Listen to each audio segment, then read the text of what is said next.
I'd become a data analyst if I had to start over. As a data analyst now with over 10 years experience, I have many lessons learned and would take a completely different path.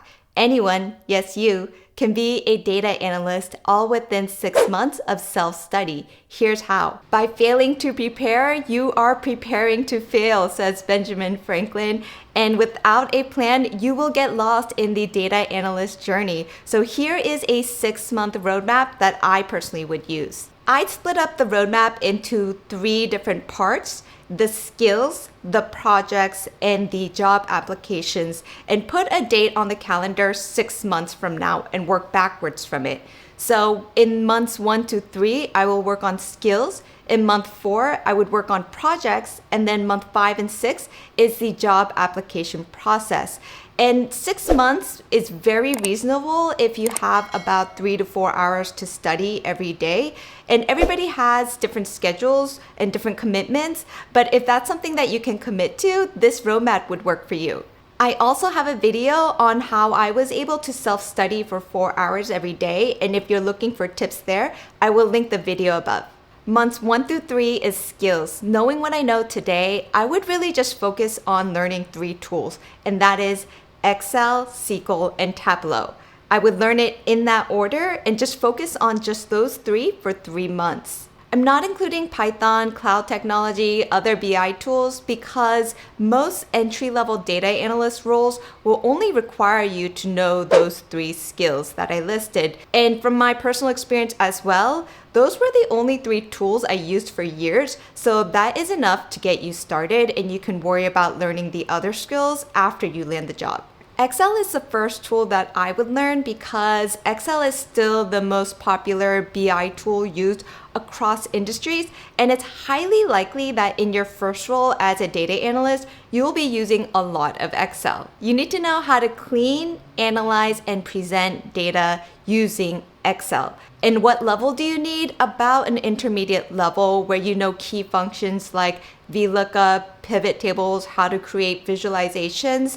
And what I would do in my roadmap is break it down into smaller pieces. So spend a week learning just the formulas and getting used to them, and then spend the following week on visualizations and thinking through how you can visualize data using charts and graphs. The best way to learn is by doing. Rather than moving on to SQL as soon as you finish Excel, take the time to practice it. What I would do is take my bank statement and try to do some analysis. You can try answering questions like, what does the trend of my spending look like? And this would require taking all your spending and putting it on a line graph where you can see the trend of the increases and decreases of spending over time. And then you can try bucketing your spending into categories like entertainment, food, and chart those categories over time to see how your spending changes by category over time. And this is the type of analysis that a data analyst would do.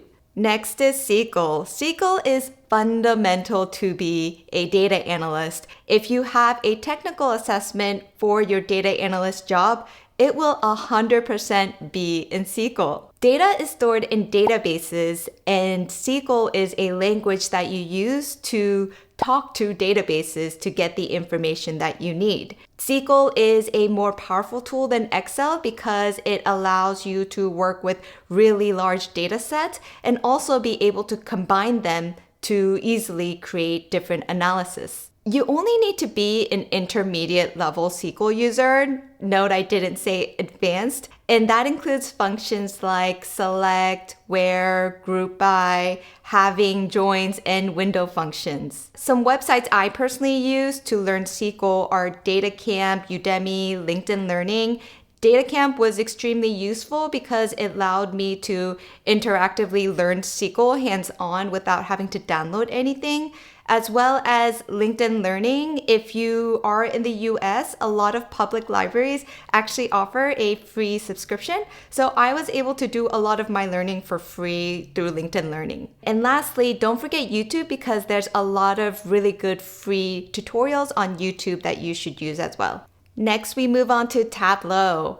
Now, any BI visualization tool can be used in place of Tableau, such as Power BI or Looker or QuickSight, but I personally would learn Tableau because it is the most commonly used tool that you'll see on job listings. Also, from my experience, when you start learning just one BI tool, you know about 80% of others, so it's really not as important which one you pick here. So what should you know in Tableau? You should be about an intermediate user that knows how to connect to data, add multiple data sources, as well as creating visualizations with filters will get you pretty far.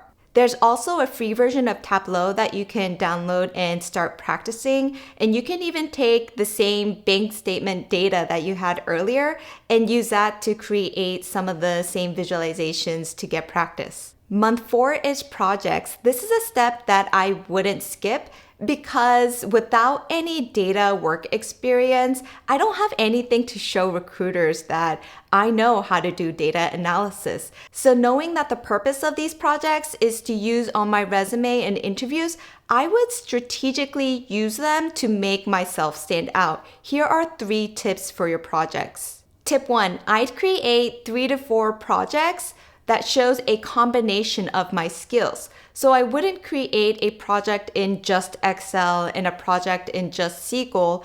I would do a combination of Excel and SQL or SQL and Tableau. And this shows the recruiter that I know which tools to use to solve which problems. Tip number 2, I create projects that have an analysis that solves a problem and tells a story.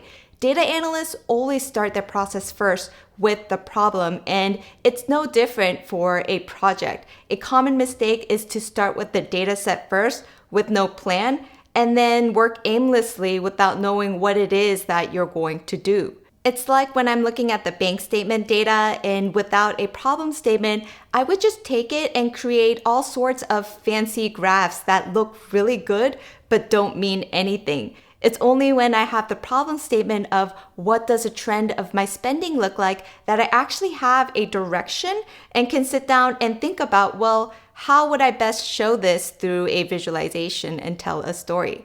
Tip number 3, use free resources for data such as Kaggle, Reddit, data.gov, and even Coursera does have guided projects that you can pay for. Months 5 through 6 is the job application process. I would prepare for interviews by updating my resume, my LinkedIn, and applying for data analyst jobs. And I do have a video on how to create a data analyst resume with actionable tips, which I'll leave up there for you to watch. While applying for jobs, I would start practicing technical questions. Pretty much every single data analyst job that I've applied to has required a SQL technical assessment along with the general interview. And I didn't know this and was completely unprepared, but you know better. So in month 5, give yourself enough time to take some technical tests so that when it comes time for the actual interview, you'll be ready. I've personally used LeetCode, HackerRank, for SQL interview questions, and they were actually pretty accurate to the ones that I've gotten in real life. So try and do the medium, easy questions, and if you can pass those, then you'll be prepared. With this roadmap, I would start and then learn, not learn and then start. I hope this is the video that starts you on your data analyst journey. And if you're interested in learning more about the soft skills a data analyst uses, watch How to Get Ahead of 99% of Data Analysts, and I will see you there.